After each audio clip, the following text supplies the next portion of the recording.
During my time in Cali, in Colombia, as a Brazilian associate, I took daily Spanish classes upstairs in the cultural center of our order's school there, Instituto Nuestra Señora de la Asunción, INSA, and on the way down the stairs after each Spanish lesson, I would note the inscription above the landing as very moving, Bienaventurados los perseguidos, porque de ellos es el reino de Dios. That verse is the last of the Beatitudes from the Gospel of Matthew that we hear in today's Gospel reading. Blessed are the persecuted, for theirs is the kingdom of heaven. Matthew's Sermon on the Mount includes 8 Beatitudes, whereas the Lucan parallel, the Sermon on the Plain, contains 4 Beatitudes and 4 corresponding woes. Only 2 of Matthew's Beatitudes, the first and the last of the 8, followed Jesus' blessing with the very Matthean expression, for theirs is the kingdom of heaven. The kingdom is promised in a special way to the poor in spirit and to those persecuted for righteousness' sake. In Colombia, poverty and persecution are ever-present realities. The passage written on the tiles above the stairwell of INSA's cultural center is therefore all the more striking. The cultural center itself is named after Aldemar Rodriguez Carvajal, a 20-year-old lay catechist from the neighboring Brazilian-run parish who was kidnapped, tortured, and murdered back in 1992.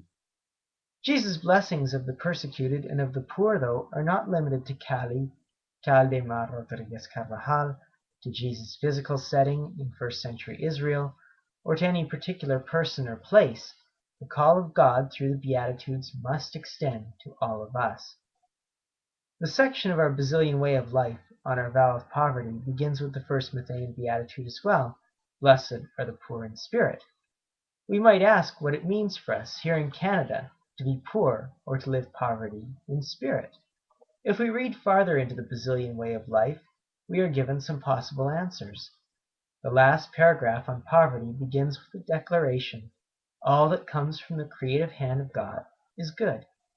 Prior to this, the Basilian way of life emphasizes solidarity, accountability, and common life such that no person or community is in need. Inasmuch as the Beatitudes are blessings from God with everything that is good, they are also mission statements. To understand the Matthean Beatitudes in this way is faithful to the meaning of the Gospel. In fact, in the Jerome Biblical Commentary, John Mackenzie connects Matthew's first 2 Beatitudes, in favor of the poor in spirit and of those who mourn, to Isaiah 61 verses 1 to 2. The Lord has anointed me to bring glad tidings to the lowly, to comfort all who mourn.